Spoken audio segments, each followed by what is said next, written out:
नमस्ते, नमस्कार, जय हिंद, जय बिहार। दोस्तों, डेली करंट अफेयर्स के आज के इस क्लास में आप सभी का पुनः से स्वागत है। इस क्लास में 19 से 22 अगस्त 2025 से संबंधित करंट अफेयर्स के प्रश्नों को आप देखेंगे। हालांकि कुछ क्लास एब्सेंट हुई, कुछ परेशानी थी, मतलब कुछ परेशानी नहीं बल्कि कुछ काम से मैं बाहर गया हुआ था, इस वजह से क्लास एब्सेंट थी। लेकिन फाइनली अब यहाँ पर पुनः सेशन की शुरुआत हो चुकी है।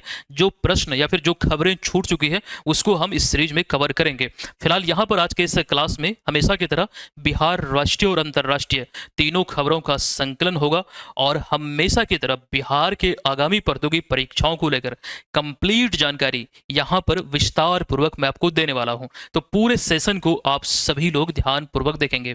अच्छा, पिछले क्लास में एक प्रश्न मैंने आपसे पूछा था। सबसे पहले हम यहां पर इस प्रश्न को देखते हैं। प्रश्न था कि इस वर्ष 79वां स्वतंत्रता दिवस 2025 के अवसर पर बिहार के कितने पुलिस कर्मियों को वीरता पदक यानी कि गैलेंट्री अवार्ड से सम्मानित किया गया। देखिए, ध्यान दीजिए, हमने आपको बतलाया था 7 पुलिस कर्मी को गैलेंट्री अवार्ड से सम्मानित किया गया है। इसको लेकर कंप्लीट जानकारी हमने आपको दिया था। आप यहाँ पर भी देख सकते हैं जो खास करके अवार्ड मिला है भारत सरकार की तरफ से। इसमें जो 15 पुलिस कर्मी का नाम है वो कंप्लीट सूची, जैसे कि वीरता पदक गैलेंट्री अवार्ड में 7 नाम यहाँ पर आपको दिखेगा। वहीं पर दूसरी और सराहनीय सेवा के लिए जो राष्ट्रपति पदक मिलता है, इनमें 6 नाम आपको दिखेगा और विशिष्ट सेवा पदक इसमें 2 नाम आपको दिखेगा। तो ये चीजें ध्यान रखिएगा। और गांधी मैदान में जो झांकी निकाली गई थी इस स्वतंत्रता दिवस के अवसर पर, उसको लेकर कंप्लीट जानकारी ऑलरेडी हम दे चुके हैं। विशेष रूप से ये ध्यान रखिए कि कौन कौन सी विभाग की झांकी निकाली गई थी, किस थीम पर आधारित थी और प्रथम 3 पुरस्कार जो मिला है किस विभाग की झांकी को मिला है, उसका थीम क्या है, ये चीजें समझिएगा, ध्यान रखिएगा। करंट अफेयर्स के हमारे जितने भी स्टडी मटेरियल, नोट्स और करंट अफेयर्स से संबंधित टेस्ट सीरीज और क्विज जो होते हैं, आप इस कोर्स के माध्यम से प्राप्त कर सकते हैं।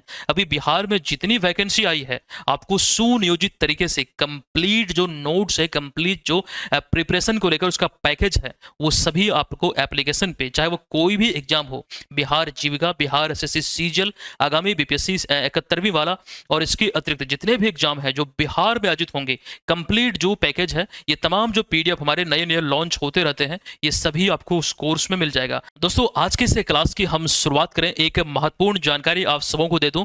अभी जो बिहार एसएससी सीजीएल 4 की वैकेंसी आई है, इसको लेकर यूट्यूब पर और एप्लीकेशन पर जो कोर्सेज की शुरुआत हुई है आज से हो रही है। यूट्यूब पर आज से आपको क्लास लाइव माध्यम में मिलना स्टार्ट हो जाएगा। 11 बजे क्लास है, फिर शाम के समय में आपका क्लास है। आप सभी लोग अगर प्रिपरेशन को बेहतर बनाना चाहते हैं तो हमारे साथ इस सफर में एग्जाम तक जरूर बने रहिएगा। आपको ध्यान रखना है, कंप्लीट जो तैयारी है वो यहाँ से आपकी कराई जाएगी। कोर्स से संबंधित कोई भी जानकारी के लिए, कुछ भी इंफॉर्मेशन चाहिए, तमाम चीजें उसका पीडीएफ आदि जो क्लास पीडीएफ होगा, उस सभी चीजों को लेकर टेलीग्राम को आप लोग ज्वाइन कर लीजिए। जो भी नोटिफिकेशन होगी, जो भी जानकारी होगी, वहां पर टेलीग्राम पर भी आप सभी को अपडेट किया जाएगा। और सूचना यहाँ पर यही था कि क्लासेस की शुरुआत हो रही है।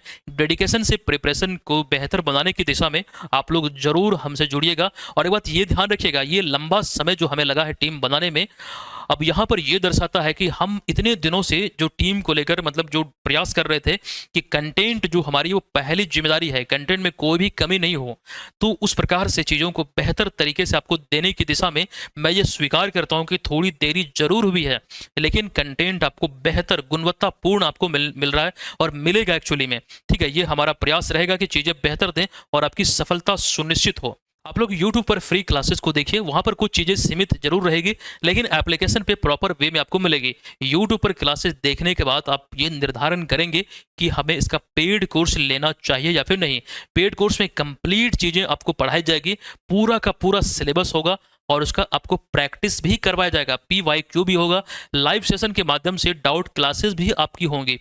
तो ये चीज ध्यान रखिएगा। चलिए अब यहाँ पर हम चलते हैं आज के सेशन की ओर। ठीक है, चलिए फिलहाल हम सेशन की शुरुआत करते हैं पहले प्रश्न से। एक बात और, आज से हम यहाँ पर क्लास में आपको नोटिस आपने किया होगा कि हम एक नए माइक के साथ आपको यहाँ पर पढ़ा रहे हैं और ये माइक की जो साउंड क्वालिटी है, हमने पूरा प्रयास किया है कि बेहतर माइक हो। और अब जो साउंड क्वालिटी है, जो आप लोग बोल रहे थे कि सर थोड़ा इसको बेहतर कीजिए, तो उसी दिशा में आपको कमेंट करके मुझे ये बताना है कि आउटपुट आप सभी को, यानी कि ऑडियो की क्वालिटी आप सबों तक बेहतर तरीके से पहुंच पा रही है या फिर नहीं। ठीक है, आप लोग कमेंट करके जरूर बतलाइएगा। फिलहाल यहाँ पर हमारा पहला प्रश्न है कि बिहार राज्य में शहरीकरण की दिशा में बड़ा कदम उठाते हुए राज्य कैबिनेट ने कौन सी नई नियमावली को मंजूरी दी है जो ग्रीनफील्ड और सैटेलाइट टाउनशिप के विकास का आधार बनेगी। इसको लेकर अभी हाल ही में कैबिनेट बैठक में मंजूरी दिया गया है बिहार शहरी आयोजना स्कीम नियमावली 2025। ये आप सभी लोग ध्यान रखेंगे, अगस्त 2025 में इस बैठक मतलब इस कैबिनेट बैठक में इसको मंजूरी दिया गया है। आइए इसको थोड़ा डिटेल में समझते हैं जो एग्जाम की पॉइंट ऑफ व्यू से इंपॉर्टेंट होने वाली है। सबसे पहले बिहार कैबिनेट ने या फिर यह पूछा जाएगा किस राज्य सरकार द्वारा इस नियमावली को मंजूरी दिया गया, तो बिहार। इसका नाम जरूर ध्यान रखिए, बिहार शहरी आयोजना स्कीम नियमावली 2025। एक्चुअली यही उलझन को लेकर यहाँ प्रश्न में भी हमने उसी प्रकार का विकल्प आपके बीच रखा है, तो इस चीज को यहाँ पर ध्यान रखिएगा। फिलहाल बात यहाँ पर करें तो नगर विकास विभाग ने पटना सहित सभी प्रमंडलीय शहरों में सैटेलाइट टाउनशिप बनाने का फैसला किया है। हालांकि आपको ध्यान रखना, प्रमंडलीय जिला की बात करें तो बिहार में इसकी संख्या 9 है। प्रमंडलीय जिला में पूर्णिया, सारण, कोसी, मुंगेर, भागलपुर, दरभंगा, मगध, पटना, तिरहुत है। और इन 9 जिलों के या फिर 9 प्रमंडलीय जो शहर है, इसके अतिरिक्त यहाँ पर 2 अन्य शहर का भी नाम आपको देखने को मिल सकता है। तो कुल 11 प्रमुख शहरों में दिल्ली और नोएडा की तर्ज पर टाउनशिप विकसित करने को लेकर इसका खास करके प्रावधान इसमें किया गया है। और राज्य में आधुनिक योजनाबद्ध और निवेश समर्थित शहरीकरण को इससे बढ़ावा मिलेगा। इस दिशा में एक प्रकार के शहर बिहार सरकार का ये पहल है। आई होप यहाँ पर इस योजना को लेकर ये चीजें क्लियर है। बस इतनी बातें आपको ध्यान रखना। कुल मिला के 11 प्रमुख शहरों में ये खास करके शुरू होगा और इन 11 में से 9 प्रमंडलीय शहर हैं। और आपको यहाँ पर ये बता दूं, जो 9 प्रमंडल, अगर इंग्लिश में बोले तो जो 9 डिवीजन की हम बात कर रहे हैं बिहार के संदर्भ में, ये इंपॉर्टेंट है। तो एक बार मैं पुनः दोहरा दूं, बिहार में जो 9 प्रमंडल हैं उनमें पूर्णिया, सारण, कोसी, मुंगेर, भागलपुर, दरभंगा, मगध, पटना, तिरहुत, ये यहाँ पर भी हमने लिखा है। ये चीजें आप देख सकते हैं। और मैप के माध्यम से अगर हम बात करें बिहार के 9 प्रमंडल की, तो यहाँ पर पूर्णिया की स्थिति को आप देख रहे हैं। चलिए एक एक करके हम सभी को यहाँ पर आपको दिखा दें। अच्छा, अगले वाले स्लाइड में चीजें हमने रखा है, तो ये है पूर्णिया और कोसी, फिर मुंगेर, फिर भागलपुर, फिर दरभंगा, फिर मगध, फिर पटना, तिरहुत। अच्छा, सारण छूट गया, सारण। ये चीज ध्यान रखिए, पूर्णिया, सारण, कोसी, मुंगेर, भागलपुर, दरभंगा, मगध, पटना, तिरहुत। इस तरह से हमने इसको तैयार किया है। याद रखने को लेकर एक ट्रिक भी हमने आपको दिया, पूसा को मुंभा दंपति। और प्रथम जो अक्षर है, जैसे कि पूसा में 2 अक्षर है, पू और सा, मतलब इस प्रकार से आपको ध्यान रखना है। तो पूसा में पू से पूर्णिया, सा से सारण, को से कोसी, फिर मुंभा में मू से मुंगेर, भा से भागलपुर, फिर दंपति में 2 से दरभंगा, मौ से मगध, पौ से पटना, ती से तिरहुत। और ये जो कंप्लीट जो सूची, आप एक प्रकार से सूची तो नहीं बोल सकते हैं, ये एक प्रकार से जो इमेज आपको दिख रहा है यहाँ पर देखेंगे, जैसे कि पूर्णिया की हम बात कर रहे हैं तो इसके अंतर्गत 4 जिले हैं। इसको भी याद रखने का एक ट्रिक है, अकीपुक, अररिया, किशनगंज, पूर्णिया, कटिहार। देखिए ट्रिक एक्चुअली में चीज़ों को आसान बनाने के लिए तैयार किया जाता है और ये आपको थोड़ा सहूलियत हो जाता है कि कौन कौन से जिले इसमें हैं। तो पूर्णिया में 4 जिले, अररिया, किशनगंज, पूर्णिया और कटिहार। उसी प्रकार से पूर्णिया के बाद सारण प्रमंडल, यानी कि पूसा में पूर्णिया, फिर उसके बाद सारण। सारण की बात करते हैं, यहाँ पर आपको इसकी स्थिति दिखेगी। सारण प्रमंडल का ट्रिक है सासीगो, सारण, सिवान, गोपालगंज और इसके अतिरिक्त अन्य सभी जिले। और एक बात यहाँ पर ये भागलपुर प्रमंडल की बात करें तो इसमें 2 जिले हैं और ये बिहार का सबसे छोटा प्रमंडल हमें देखने को मिलता है, इसमें भागलपुर और बांका। और एक बात यहाँ पर ये भी समझिएगा, सारी जानकारी तो आपको ध्यान रखना ही रखना है कि इस प्रमंडल में कितने जिले हैं। एक बात और, जैसे यहाँ पर कोसी आप देख रहे हैं, बिहार में कोसी प्रमंडल है और फिर तिरहुत प्रमंडल है और इसके अतिरिक्त मगध प्रमंडल है। इन तीनों को अगर हम देखें तो इन तीनों में ये कॉमन बात है कि ये प्रमंडलीय शहर या फिर जिला नहीं है। ठीक है, ये चीज यहाँ पर ध्यान आप लोग रखेंगे। जैसे पूर्णिया प्रमंडल है तो पूर्णिया एक जिला भी है बिहार में, ठीक है, और एक शहर भी है। तो इस चीज को यहाँ पर ध्यान रखिएगा। ये 3 नाम जो आपको यहाँ पर दिख रहा है, ये प्रमंडलीय जिला नहीं है। ठीक है, आई होप यहाँ पर ये क्लियर है। चलिए अब हम चलते हैं अगले प्रश्न में। अच्छा, इसका PDF फाइल, ये तमाम चीजें आपको एप्लीकेशन पे मिल जाएगा, आप वहां से इसको डाउनलोड कर सकते हैं। चलिए दूसरे प्रश्न पे आते हैं कि बिहार के मुख्यमंत्री नीतीश कुमार ने 15 अगस्त 2025 को गांधी मैदान पटना में तिरंगा फहराया। ये आप सभी जानते हैं। बतौर मुख्यमंत्री इन्होंने यहां पर ध्वजारोहण किया और इस अवसर पर यह उनके मुख्यमंत्री के रूप में गांधी मैदान में तिरंगा फहराने का कौन सा क्रम है। इंपॉर्टेंट प्रश्न है। प्रश्न को थोड़ा सा अलग तरीके से, थोड़ा मतलब बड़ा करते हुए यहां पर हमने लिखा है, लेकिन मूल बात यहां पर यही है कि कौन सी बार है बतौर मुख्यमंत्री इन्होंने तिरंगा फहराया है। बतौर मुख्यमंत्री ये यहां पर बात हो रही है। तो कुल मिला के ये 19वां संस्करण है या फिर 19वीं बार है जब इन्होंने यहां पर तिरंगा फहराया है या फिर ध्वजारोहण किया है। ये चीज ध्यान रखिए। सर्वाधिक जो रिकॉर्ड है तिरंगा फहराने का बतौर मुख्यमंत्री गांधी मैदान में, मतलब इससे पहले जो था वो श्री कृष्ण सिंह के नाम था 14 बार का, लेकिन उनका रिकॉर्ड काफी समय पहले ही नीतीश कुमार तोड़ चुके हैं और ये रिकॉर्ड अब बना है 19 बार का। काफी इंपॉर्टेंट है, ध्यान रखिएगा। अच्छा, इससे पिछले क्लास में हम आपके साथ चर्चा कर चुके थे कि नरेंद्र मोदी बतौर प्रधानमंत्री कितनी बार तिरंगा फहराए हैं। ये चीजें कमेंट बॉक्स में आप लोग मुझे बताएंगे, यहां पर हम पुनः से डिस्कस नहीं करने वाले हैं। चलिए फिलहाल आते हैं अगले प्रश्न पे। एक हिंट मैं आपको जरूर दे दूंगा, नरेंद्र मोदी पहले स्थान पर नहीं है तिरंगा फहराने में बतौर प्रधानमंत्री। अब भी पहले स्थान पर 17 बार का रिकॉर्ड है जवाहरलाल नेहरू के नाम। आप मुझे बताइए कि नरेंद्र मोदी क्रम में, मतलब उस सूची में कौन से स्थान पर है, कितनी बार तिरंगा फहराए हैं। अगला प्रश्न है, हाल ही में किस देश ने रॉकेट फोर्स बनाने की घोषणा की है, जो चाइना की रणनीति से प्रेरित मानी जा रही है और साथ ही संयुक्त राष्ट्र सुरक्षा परिषद का अस्थायी सदस्य भी चुना गया है। देखिए यहां पर प्रश्न क्या पूछा जा रहा है कि रॉकेट फोर्स की स्थापना को लेकर या फिर इसकी घोषणा किस देश द्वारा की गई है। वो देश के संदर्भ में एक पॉइंट यहां पर भी लिखा गया है कि साथ ही संयुक्त राष्ट्र सुरक्षा परिषद का अस्थायी सदस्य भी चुना गया है। और विशेष बात, एक हिंट यहां पर भी है कि जो चीन की रणनीति से प्रेरित मानी जा रही है। तो ऐसे में एक देश, ध्यान रखिएगा, विकल्पों के आधार पर आपको ध्यान रखना, राइट आंसर हो जाएगा पाकिस्तान। पाकिस्तान के ऊपर बड़ी मेहरबानी रहती है चाइना की और पाकिस्तान इसका राइट आंसर है। ध्यान दीजिए, पाकिस्तान सरकार ने हाल ही में आधिकारिक रूप से यानी कि ऑफिशियली रॉकेट फोर्स के गठन की घोषणा की है। अब यहां पर एक ये जो प्रश्न है एग्जाम स्वरूप इंपॉर्टेंट है, ये ध्यान रखिएगा। अब बात यहां पर करें तो यह कदम जो है या फिर जो इनिशिएटिव है पाकिस्तान का, ये आपको ध्यान रखना सीधे तौर पर चाइना की जो People's Liberation Army Rocket Force है इसी के तर्ज पर यह माना जा रहा है। दरअसल यह है क्या, तो पाकिस्तान की यह नई सैन्य शाखा मुख्य रूप से मिसाइल क्षमता और परमाणु हथियारों की डिलीवरी सिस्टम पर केंद्रित है।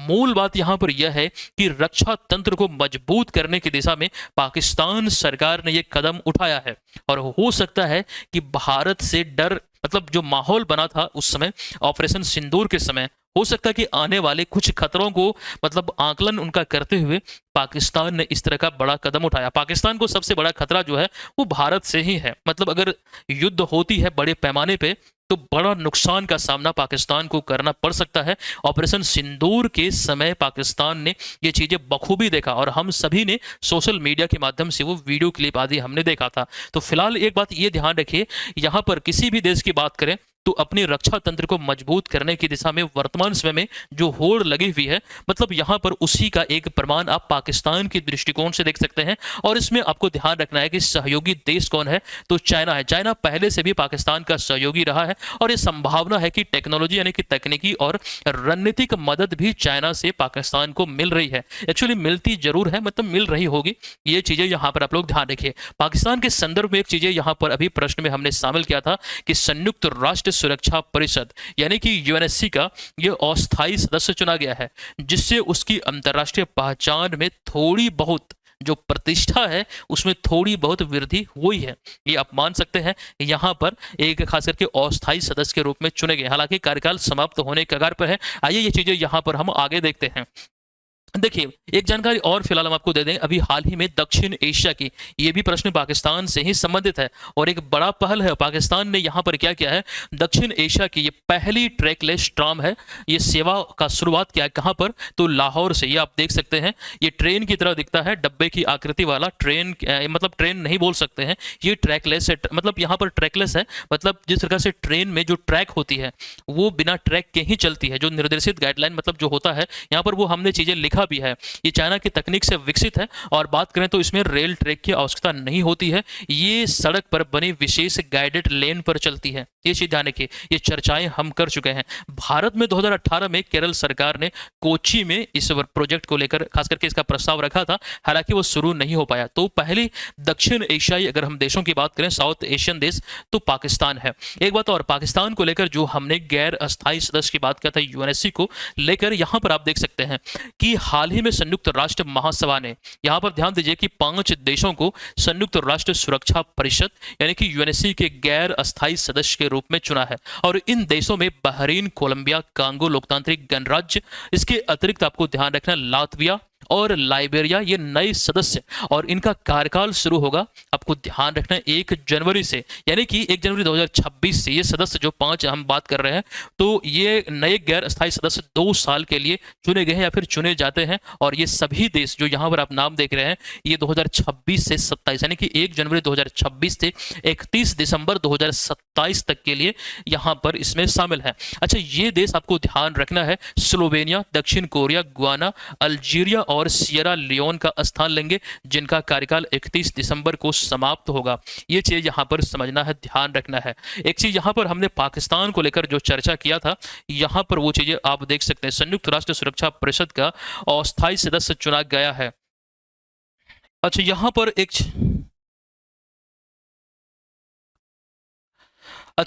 चीज ध्यान आप लोग रखिएगा, बात जो हम कर रहे हैं संयुक्त राष्ट्र सुरक्षा परिषद की, तो यहाँ पर जो पाकिस्तान को लेकर अस्थायी सदस्य की बात हम कर रहे हैं, यहाँ अस्थायी अध्यक्ष लिखिएगा, अस्थायी अध्यक्ष के रूप में अभी रिसेंटली चुना गया था। तो ये चीज़ ध्यान रखिए। हालांकि सदस्य की बात करें तो यहाँ पर वो चीज़ें हम चर्चा में आपके बीच रखे हैं, इसको ध्यान रखिएगा। और भारत अब तक यूएनएससी का 8 बार सदस्य रह चुका है। फिलहाल ये नए देश हैं जो मतलब नया कार्यकाल इनका स्टार्ट होगा, और यहाँ पर इनका कार्यकाल है 2026 ऐसे लेकर 2027 तक। चलिए फिलहाल आगे बढ़ते हैं। अगला प्रश्न है, अगस्त 2025 में अमेरिका के अलास्का में आयोजित ट्रंप पुतिन बहुप्रतीक्षित बैठक की मुख्य एजेंडा किस मुद्दे पर केंद्रित था? और ये प्रश्न या फिर ये जो बैठक यहाँ पर हुई है, कुछ प्रश्न मुझे लगता है कि एग्जाम में पूछे जाएंगे, चाहे कोई भी एग्जाम हो, ये ध्यान रखिएगा। इस बैठक में मेन जो मुद्दा रहा, जिस पर एक केंद्रित रहा, इसको लेकर ये प्रश्न हमने आपके बीच रखा है। ये मूलतः रशिया और यूक्रेन संघर्ष पर आधारित है, ये बात यहाँ पर ध्यान रखिए। हालांकि इस बैठक का कोई भी एक प्रकार से बोल सकते हैं अंतिम जो समाधान है, या फिर बोल सकते हैं जो, या इसका कंक्लूजन जो है, वो कुछ भी नहीं निकला है। फिलहाल यहाँ पर वो चीजें हम चर्चा करेंगे, ये रशिया और यूक्रेन संघर्ष पर आधारित है। देखिए यहाँ पर अमेरिकी राष्ट्रपति डोनाल्ड ट्रंप को आप देख सकते हैं और रूसी राष्ट्रपति व्लादिमीर पुतिन को देख रहे हैं। देखिए अमेरिकी राष्ट्रपति डोनाल्ड ट्रंप और रूसी राष्ट्रपति व्लादिमीर पुतिन, यही यहाँ पर हमने लिखा है कि इनके बीच एक बहुप्रतीक्षित बैठक 15 अगस्त 2025 को अलास्का में हुआ। अलास्का जो है अमेरिकी राज्य है, यहाँ पर हुआ, और 2 घंटे 45 मिनट तक ये बैठक चली। इस बैठक को लेकर जो जानकारी एग्जाम में पूछे जा सकते हैं, वो चीजें हमने आपके बीच रखा। स्थान कहाँ पर है, मतलब ये कहाँ पर आयोजित हुआ, तो अलास्का अमेरिका में। मुख्य मुद्दा क्या है ये पूछा जा सकता है, तो रशिया यूक्रेन युद्ध को समाप्त करने के लिए सीज फायर और शांति समझौता। उसके बाद यहाँ पर अगला जो पॉइंट है, इसको लेकर ट्रंप का क्या रुख है, तो सिर्फ तात्कालिन विराम ये खास करके अमेरिका नहीं चाहता है, बल्कि व्यापक शांति समझौता जरूरी है। अमेरिका का कहना यह है, या फिर अमेरिकी राष्ट्रपति डोनाल्ड ट्रंप का कहना यह है कि ये एक तात्कालिन, मतलब खास करके यहाँ पर एक कम अवधि का एक युद्ध विराम न हो, एक लंबे समय का एक व्यापक शांति समझौता हो। जबकि पुतिन के रुख की यहाँ पर बात करें तो समाधान तभी जब संघर्ष के मूल कारणों पर चर्चा हो, मतलब देशों के मध्य, तो ये यहाँ पर कहा गया है। परिणाम ये रहा कि कोई भी औपचारिक समझौता नहीं हुआ है, हालांकि आगे वार्ता की सहमति बनी है। पुतिन ने ये यहाँ पर आश्वासन दिया है। तो ये चीजें फिलहाल इस बैठक से हमें देखने को समझने को मिलता है, ये चीज ध्यान रखिए। और अमेरिकी राष्ट्रपति डोनाल्ड ट्रंप को लेकर आपको बता दूं, आपके एग्जाम में बीपीएससी एग्जाम में पूछा गया था, जब यहाँ पर आपको ध्यान रखना है 45वें राष्ट्रपति बने थे अमेरिका के। अभी हाल ही में 20 जनवरी 2025 को दूसरे कार्यकाल के रूप में 47वें राष्ट्रपति के रूप में ये अमेरिका के राष्ट्रपति चुने गए हैं दूसरी बार। इस चीज को ध्यान रखिएगा। ऑलरेडी ये प्रश्न पूछा गया है। चलिए आते हैं अगले प्रश्न पे। सुरक्षा चक्र नामक पहले एकीकृत बहुराज्य मॉक ड्रिल अभ्यास का जो आयोजन है ये कहां पर किया गया, या फिर आप बोल सकते हैं ये मॉक ड्रिल कहां पर किया गया? तो दिल्ली एनसीआर क्षेत्र में अभी हाल ही में ये मॉक ड्रिल किया गया है। अतः विकल्प नंबर यहां पर सी इस प्रश्न का राइट आंसर हो जाएगा। देखिए आपको बता दूं कि 2025 अगस्त महीने में ये राष्ट्रीय आपदा प्रबंधन प्राधिकरण यानी कि एनडीएमए और राष्ट्रीय आपदा प्रतिक्रिया बल यानी कि एनडीआरएफ के सहयोग से ये सुरक्षा चक्र नामक ये पहला बहुराज्य मॉक ड्रिल अभ्यास आयोजित किया गया। और कहां पर? तो राष्ट्रीय राजधानी क्षेत्र या फिर दिल्ली एनसीआर में 18 जिलों में। इन 18 जिलों में आपको ध्यान रखें दिल्ली में 11, हरियाणा में 5 और उत्तर प्रदेश में 2।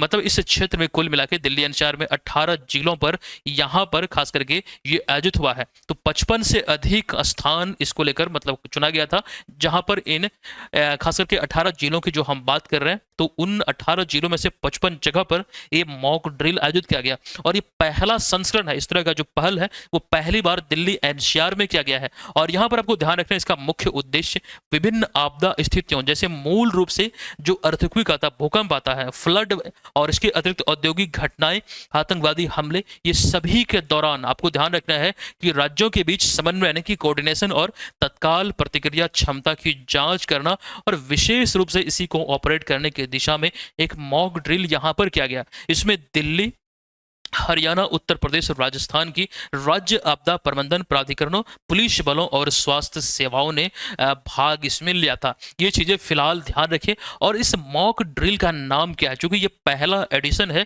इसका नाम क्या है? तो नाम है सुरक्षा चक्र। ये यहाँ पर ध्यान आप लोग रखेंगे। फिलहाल अब हम आते हैं अगले प्रश्न पे। अच्छा, तस्वीर के माध्यम से भी ये जो तस्वीर इंटरनेट आदि पर वायरल हुई है ये चीजें आप लोग देख सकते हैं। ये एक मॉक ड्रिल था।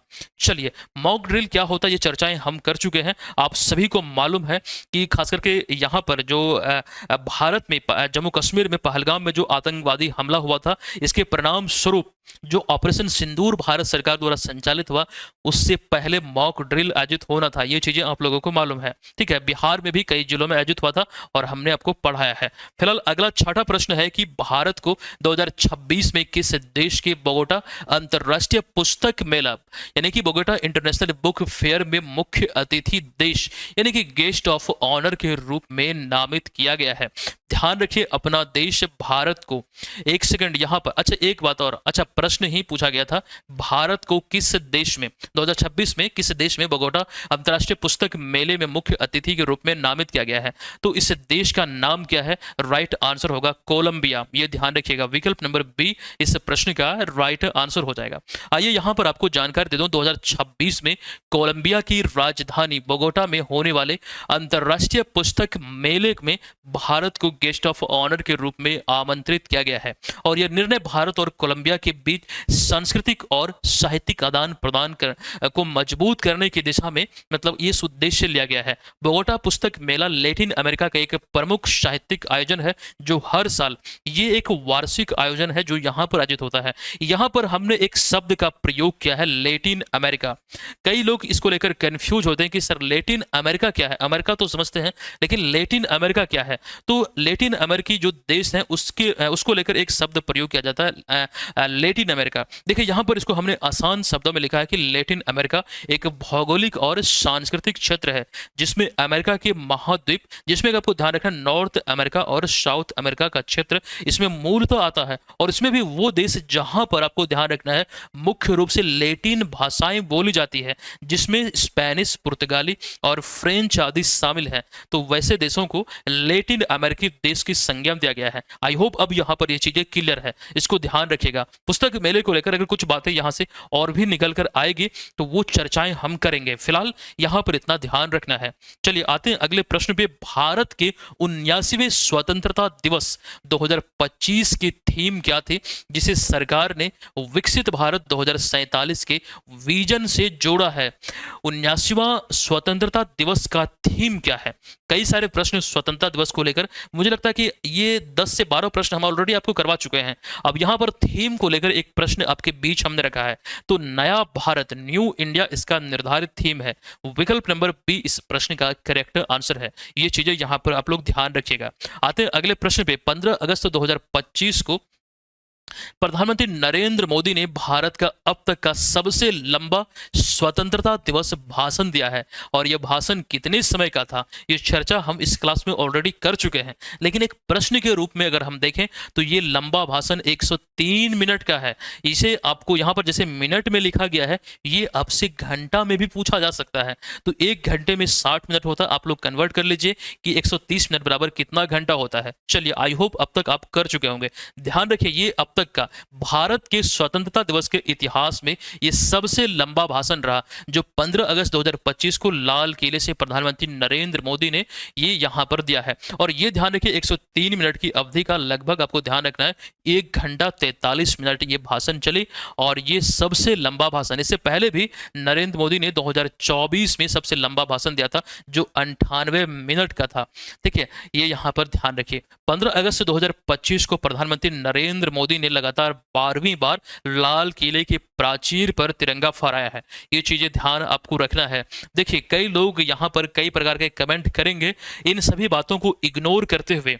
ठीक है, मतलब मैं लाइव क्लास में पढ़ा रहा था, ये चीज़ें जब हम चर्चा कर रहे थे वहाँ पर कुछ कमेंट थोड़ा फनी भी हमें सुनने को मिला था। खैर, हमारा वो मोटिव नहीं है। यहाँ पर एग्जाम स्वरूप ये जरूर ध्यान रखिएगा, 12वीं बार नरेंद्र मोदी तिरंगा फहराए हैं और ये सबसे लंबा भाषण है। अच्छा, जो लाइव क्लास मैं ले रहा था, वहाँ पे जो प्रैक्टिस आपको करवा रहा था, तो वहाँ पर किसी ने कमेंट किया था, सर उसे भाषण देना ही तो आता है। मतलब बात यहाँ पर नरेंद्र मोदी के संदर्भ में हो रही है, तो यहाँ पर ये चीज़ ध्यान रखिएगा। हालांकि वो एक फनी बात है, वो अलग विषय है। फिलहाल एग्जाम स्वरूप ये सबसे लंबा भाषण है, और भूलिएगा नहीं, इग्नोर नहीं करना। 103 मिनट का ये सबसे लंबा भाषण है अब तक का। अच्छा, उन्होंने पूर्व प्रधानमंत्री इंदिरा गांधी जो 11 बार तिरंगा फहराई, उनका रिकॉर्ड तोड़ दिया। हालांकि वे यानी कि नरेंद्र मोदी की जो बात कर रहे हैं, तो जवाहरलाल नेहरू जो लगातार 17 बार यहाँ पर मतलब सबसे अधिक बार तिरंगा फहराए इन्होंने। और आपको ध्यान रखना है, इस सूची में अब जवाहरलाल नेहरू के बाद दूसरे स्थान पर नरेंद्र मोदी हैं, तीसरे स्थान पर इंदिरा गांधी पहुंच चुकी है। और यहाँ पर नीतीश कुमार के संदर्भ में भी एक लाइन हमने जोड़ा है कि नीतीश कुमार ने गांधी मैदान में 19वीं बार तिरंगा फहराया है। अभी जो थोड़ी देर पहले हमने ये प्रश्न आपको पूछा था, आई होप उसका आंसर आपको मिल चुका है। यहाँ पर वो चीजें आपके बीच है। इंदिरा गांधी दूसरे स्थान पर थी, उनको पीछे छोड़ते हुए नरेंद्र मोदी 12 बार के साथ दूसरे स्थान पर आ चुके हैं। आई होप ये क्लियर है। ठीक है, एक बार लिख दीजिए आप सभी कि ये चीजें क्लियर है। चलिए आते हैं अगले प्रश्न पे। भारत सरकार द्वारा 14 अगस्त को विभाजन विभीषिका स्मृति दिवस के रूप में मनाने का निर्णय किस वर्ष लिया गया था, जो इस वर्ष भी मनाया गया है 14 अगस्त को। निर्णय की बात यहाँ पर हो रही है, निर्णय लिया गया था 2020 में। विकल्प नंबर बी यहाँ पर इस प्रश्न का राइट आंसर हो जाएगा। विकल्प नंबर कौन सा, तो विकल्प नंबर 20। यहाँ 20 नहीं, सॉरी, एक सेकंड रुक जाइएगा, यहाँ पर मैं कंफ्यूज कर रहा था। भारत सरकार ने 2021 में, इसको सुधार लीजिएगा, मुझे लग रहा था ये मैं शायद गलत बता रहा हूँ। 2021 इसका राइट आंसर होगा। कंफ्यूजन का शिकार यहाँ मैं भी हुआ, तो ये डेट ध्यान रखिएगा, 2021 में ये निर्णय लिया था। अब ये दिवस क्या है, मूलतः विभाजन की बात जो हो रही है, 1947 में भारत और पाकिस्तान का जो विभाजन हुआ था, उसी की स्मृति में जो लोग बेघर हुए थे, मतलब जैसे कोई पाकिस्तान में है और कोई भारत में है, तो वहां पर जो खास करके लोग आवागमन जो तेजी से हो रही थी, होड़ लगी हुई थी कि भारत जाए कि खास करके पाकिस्तान जाए, तो कुछ लोग भारत आए, कुछ लोग भारत से पाकिस्तान चले गए। इस अफरा तफरी में कई लोगों की, हजारों की संख्या में मौत हुई थी, और इस चीज को कभी भी भुलाया नहीं जा सकता है। इसी की स्मृति में, इसी त्रासदी को याद करते हुए भारत सरकार ने इसकी घोषणा 2021 में किया था। आई होप यहां पर ये चीजें आप समझ चुके हैं कि रीजन क्या है, मामला क्या है, किस उद्देश्य को लेकर यहां पर ये खास करके एक त्याग और बलिदान को दर्शाते हुए ये दिवस की शुरुआत यहां पर की गई है। ये कुछ तस्वीर आप देख सकते हैं, ये गांव से पलायन, जो पलायन तो नहीं बोल सकते हैं, गांव से जो लोग एक दूसरे मतलब पाकिस्तान से भारत या फिर भारत से पाकिस्तान आ रहे होंगे, तो गांव की एक दृश्य है। और वहीं पर दूसरी ओर जो ये देख रहे हैं, ये शहर की तस्वीर है, और आप ध्यान देंगे कि ट्रेन में किस प्रकार से लोग यहाँ पर चढ़ रहे हैं, अफरा तफरी का माहौल है, और इसी दौरान कई सारे लोग कुचल भी गए होंगे, मौत उनकी होगी। 1853 में भारत में ट्रेन की शुरुआत हुई थी लॉर्ड डलहौजी के कार्यकाल में, और ट्रेन को लेकर भी तस्वीर आपके बीच है, किस प्रकार से यहाँ पर लोग में खास करके जो समझ का एक प्रकार से उस समय बोल सकते हैं, कुछ लोगों को यही समझ नहीं आया कि किधर हमें रहना चाहिए। तो ये चीज़ें यहाँ पर ध्यान रखिए, समझिए। इसी को लेकर ये चीज़ें यहाँ पर आपके बीच हमने रखा है। भारत और पाकिस्तान के बीच खास करके सीमा रेखा का निर्धारण, रेड क्लिफ रेखा जो है, ये आपको ध्यान रखना है 17 अगस्त 1947 से प्रभावी हुआ है और इसकी लंबाई है 3,323 किलोमीटर। एक इंटरेस्टिंग जानकारी मैं आप सबों को बताने जा रहा हूँ, इसको ध्यान से सुनिएगा। जो भारत और पाकिस्तान का विभाजन हुआ था 1947 में 14-15 अगस्त की रात को, तो उसके पश्चात अगले 2 वर्षों तक पाकिस्तान ने अपना स्वतंत्रता दिवस भारत के साथ साथ ही मनाया था 15 अगस्त को। मतलब कहने का सेंस ये है कि पाकिस्तान ने भी 15 अगस्त को ही स्वतंत्रता दिवस यानी कि इंडिपेंडेंस डे मनाया था। लेकिन 2 वर्ष के पश्चात पाकिस्तान को ये एहसास होता है अपने ही अंदर अंदर कि हम तो भारत से पहले आज़ाद हुए थे। मतलब इस दृष्टिकोण को ध्यान में रखते हुए पाकिस्तान ने 2 वर्ष बाद इसको चेंज कर लिया और तब से 14 अगस्त को ही स्वतंत्रता दिवस सेलिब्रेट पाकिस्तान कर रहा है। तो ये चीज़ ध्यान रखिए, ठीक है। ये एग्जाम स्वरूप पूछा जा सकता है, इंपॉर्टेंट है। फिलहाल भारत के अतिरिक्त अन्य देशों में, भारत पाकिस्तान के अतिरिक्त अन्य जो सीमा रेखा है जो निर्धारण करता है, जो रेखा का नाम है, जैसे रेड क्लिफ रेखा, यहाँ पर मैकमोहन डुरंड हिडनबर्ग मेजिनॉट 17वीं समांतर रेखा, मैनरहाइम रेखा, ऑर्डर नीस रेखा 49वीं समानांतर रेखा, 38वीं समानांतर और फिर 26वीं, ये सभी वैसे रेखा है अगर एग्जाम में यहाँ से प्रश्न बनता है तो ये सारी ही पॉइंट से पूछे जाएंगे, इससे बाहर नहीं पूछा जा सकता है। ये चीज ध्यान रखिए। एक बात और, जो 1947 में 17 अगस्त को रेड क्लिफ रेखा की हम बात कर रहे हैं, भारत और पाकिस्तान का सीमा का जो निर्धारण हुआ था, लॉर्ड माउंटबेटन ने ये जो जिम्मेदारी है 1947 में सिरिल रेड क्लिफ को ये सौंपी थी, जिम्मेदारी दी थी, ये आपको ध्यान रखना है। और 17 अगस्त 1947 को सार्वजनिक रूप से ये रेखा सामने आई थी और मान्यता मिली थी 17 अगस्त को। ये चीजें यहाँ पर आई होप क्लियर है और यहाँ पर सिरिल रेड क्लिफ को आप देख सकते हैं, इन्हीं के नाम पर ये रेड क्लिफ रेखा नाम पड़ा। अगला प्रश्न, हाल ही में लोकसभा में पारित भारतीय बंदरगाह विधेयक 2025 यानी कि इंडियन पोर्ट बिल 2025 ने किस पुराने अधिनियम को प्रतिस्थापित किया है, यानी कि इसका जो संशोधन हुआ है। तो यहां पर इसका जो राइट आंसर है ये इंडियन पोर्ट एक्ट 1908, यानी कि विकल्प नंबर सी यहां पर इस प्रश्न का राइट आंसर हो जाएगा। अब इसको समझिए थोड़ा डिटेल में, यहाँ पर वो चीज़ें आपके बीच हमने रखा है। पुराना अधिनियम 1908 वाला है, इंडियन पोर्ट एक्ट 1908, और नया जो है 2025 में अभी हाल ही में इसमें संशोधन हुआ है। तो पिछले 117 साल पुराने ये जो इंडियन पोर्ट एक्ट है, इसको समाप्त करते हुए ये नया अभी हाल ही में ये पारित किया गया है। मुख्य उद्देश्य क्या है, तो बंदरगाह प्रबंधन का आधुनिकीकरण, पर्यावरण सुरक्षा और वैश्विक व्यापार मानकों के अनुरूप सुधार हो, इस चीज को ध्यान में रखते हुए विशेष प्रावधान में पारदर्शी शुल्क प्रणाली, पर्यावरणीय मानक और केंद्र राज्य के बीच परस्पर सहयोग हो, इन सारे बातों को ध्यान रखते हुए ये चीजें जरूर हम यहाँ पर शॉर्ट में लिखते हैं। इतनी आपको समझ होनी चाहिए क्या इसका उद्देश्य है। देखिए मैं इस लाइन को, और ये जो लाइन हमने लिखा है इसका मुख्य उद्देश्य को लेकर शॉर्ट में सिर्फ हमने ये लिख दिया मुख्य उद्देश्य। अब यहाँ पर जो मुख्य उद्देश्य है यहाँ पर हमने लिख दिया। इसी लाइन को हम चाहे तो 4 लाइन में भी लिख सकते हैं कि इस ये जो अभी विधेयक पारित हुआ है इसका मुख्य उद्देश्य फलाना फलाना फलाना है। तो ये चीजें समझिएगा, यहाँ पर शॉर्ट में लिखा जाता है जगह के अभाव के कारण।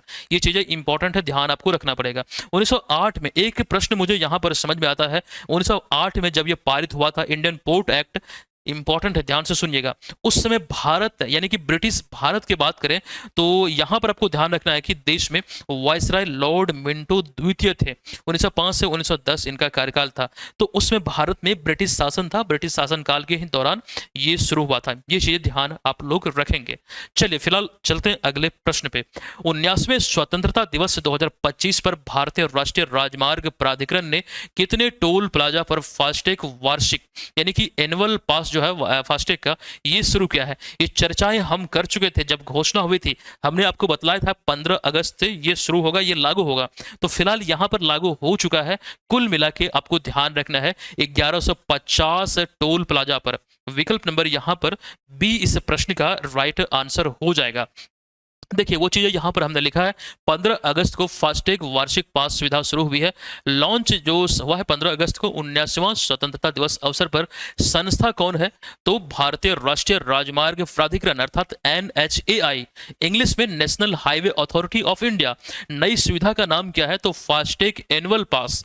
और लागू टोल प्लाजा की संख्या कितनी है अभी पहले चरण में, तो 1150। उद्देश्य क्या है, तो यात्रियों को निर्बाध यात्रा सुविधा, डिजिटल भुगतान को बढ़ावा देना। और यहाँ पर एक्चुअली जो लोग रेगुलर एक रूट पे सफ़र करते हैं उनको एक प्रकार से बेहतर यहाँ पर विकल्प मिलेगा।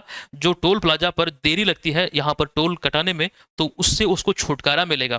और सबसे बड़ी बात यहाँ पर यह है कि जो एनुअल पास लेंगे उन लोगों को यहाँ पर राहत मिलेगी, छूट मिलेगी। तो वैसे लोगों के लिए कारगर है जो लंबे सफ़र करते हैं और कंटिन्यू करते हैं, तो ये चीज़ ध्यान आपको रखना है, इसमें थोड़ा बहुत फ़ायदा होगा। टोल प्लाजा पर खास करके फास्टैग की शुरुआत 2014 में भारतीय राष्ट्रीय राजमार्ग प्राधिकरण द्वारा इलेक्ट्रॉनिक टोल संग्रह प्रणाली के दृष्टिकोण से या फिर इस रूप में किया गया था। हालांकि 1 दिसंबर 2017 से देश भर के राष्ट्रीय राजमार्गों पर ये अनिवार्य रूप से लागू किया गया। कब से, ये ध्यान रखिएगा, 2017 में 1 दिसंबर को ये लागू हुआ था। हालांकि पायलट प्रोजेक्ट के रूप में आपको ध्यान रखना 2014 में ही ये शुरू हुआ था। चलिए आते यहाँ पर अगले प्रश्न पे। देखिए, चौथी सब जूनियर अंडर 15 राष्ट्रीय मुक्केबाजी, चौथी संस्करण है इसका, चौथा संस्करण है सब जूनियर अंडर 15 राष्ट्रीय मुक्केबाजी चैंपियनशिप का आयोजन किस विश्वविद्यालय में किया गया, जिसका खिताब अभी हरियाणा ने अपने नाम किया है। तो ग्रेटर नोएडा का एक खास करके निजी विश्वविद्यालय है, इसका नाम क्या है? गलगोटियास विश्वविद्यालय या फिर गलगोटियास यूनिवर्सिटी। ये ग्रेटर नोएडा उत्तर प्रदेश में है, तो यही इसका राइट आंसर है। और इसका जो खिताब है ये हरियाणा ने अपने नाम किया है, ये चीज़ें यहाँ पर आप लोग ध्यान रखेंगे। चलिए अब यहाँ पर हम आते हैं आज के इस क्लास के प्रश्न पे। 19वें स्वतंत्रता दिवस के अवसर पर गांधी मैदान पटना में जो झांकी निकाली गई, इसके संदर्भ में पुरस्कारों को लेकर ये प्रश्न है, कौन सा मिलान यहाँ पर सत्य है? और ये प्रश्न ऑलरेडी हम डिटेल में आपको बतला चुके हैं, करवा चुके हैं।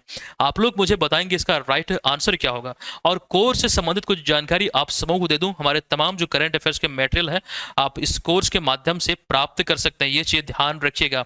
और एक बात यहाँ पर आपको ये बता दूं, ये बीपीएससी टेस्ट सीरीज है जो आपको लेना है। यहाँ पर एक जानकारी और, ये बीपीएससी मेंस का कोर्स है, इसे भी आप लोग ले सकते हैं। मेंस और प्रीलिम्स ये दोनों की जो तैयारी है करंट अफेयर्स की, इसके माध्यम से आपको मिल जाएगी। अब यहाँ पर एक घोषणा आप लोग सुन लीजिए, जो अभी हम आपको बता रहे थे कि बिहार एसएससी सीजीएल को लेकर जो नई कोर्स शुरू हो रही है, आज से उसकी शुरुआत हो रही है। ये आप लोग ध्यान रखिएगा, क्लासेस प्रॉपर वे में आपको मिलेगी। यूट्यूब पर फ्री कोर्स लॉन्च उसका हुआ है, हालांकि एप्लीकेशन पे पेड कोर्स उसकी चल रही है, आप लोग उसे भी ले सकते हैं। ठीक है, ये ध्यान आप लोग रखेंगे। यूट्यूब पे फ्री लेक्चर आपको मिलेगा और ये सभी एग्जाम तक आपको प्रोवाइड किए जाएंगे। आप लोग इच्छुक हैं तो जरूर ले लीजिएगा।